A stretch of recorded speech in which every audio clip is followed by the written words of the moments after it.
আসন্ন বিধানসভা নির্বাচনে পান্ডুয়া কেন্দ্রের তৃণমূল কংগ্রেস প্রার্থী সমীর চক্রবর্তীর সমর্থনে প্রচারে ঝড় তুলল স্থানীয় তৃণমূল নেতৃত্ব।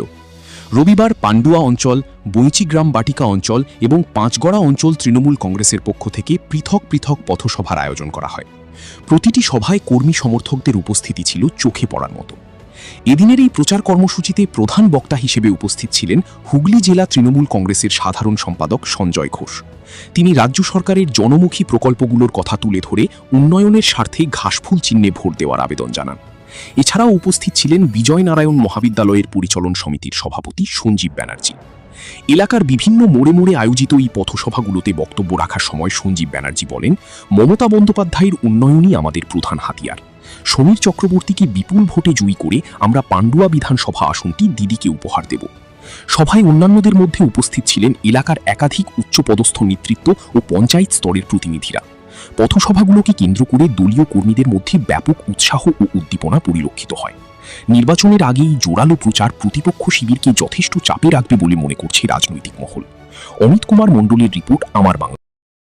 মানুষের শেষ প্রান্তে শেষ নগ্ন, যার শেষ ভালো তার সব ভালো, যে সারা মানুষের সেই সমীর চক্রবর্তীকে নিয়ে গ্রামের গ্রামে ঘোরা, র্যালি করা, আর এই যে প্রচার সভা, সর্বত্র মানুষের সারা এবং মমতা বন্দ্যোপাধ্যায়ের উন্নয়নের যে ধারা, যে আর সময়ের অপেক্ষা।